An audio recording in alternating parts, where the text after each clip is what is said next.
Right, so I guess I'm in a place now, I'm just starting out with social media. It's a bit daunting. Where on earth do I start? So the place to start is always with a strategy. Like everything you do in business, there always needs to be a strategy or a plan in place before you go into it. So social media is no exception. So look at who your audience is, look at what you're trying to achieve, how are you going to measure it, have you got the time, who's going to do it for you? All those things you need to look at first, because if you go in there, I see so many Facebook pages which look awful after a few weeks because they've had no response or because they didn't know how to do it properly in the first place. And then they come to me and say, oh, Facebook's rubbish, I don't get any business from Facebook. And then you look and you say, well, it's because you've not really thought out why you're on Facebook in the first place. And it's the same with all the social networks. Don't go on lots and lots of networks unless you know how to use all of them. And actually, can you really commit the time to all of them?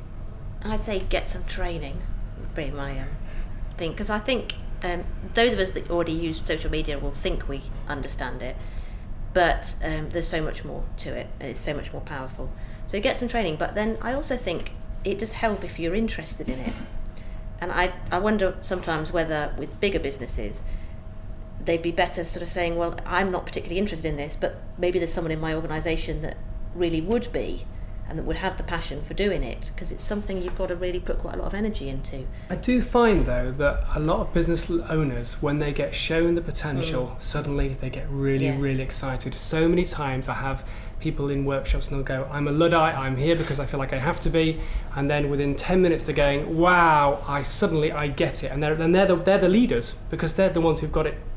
They've come from a standing start to being, wow, accelerated it to this amazing point, and they're then more excited than those people who've been using social media for years. That's comfort zone stuff, don't you think? That's Probably like for a lot of people, they don't know it, they don't understand it, they're aware that other people are doing it, and so the position then would be to say it's rubbish, but often that's just a fear of the unknown. Like you say, as soon as you take control of something and see the potential, but it is, you hear it a lot, and I'm sure it's a fear thing.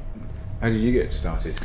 Blimey, it was kind of have a go at it. It was kind of the Mark scenario, really, and then just practiced it. But what we found was when we tested and measured the results from it, we found that we were just sending the messages out at the wrong time. So we didn't think about the people we were sending it to. When people go to bed at night and they're scrolling through their iPhones, or people have got in from work, and we were sending them when it was convenient to us and our business. So we changed the timings and had success from that.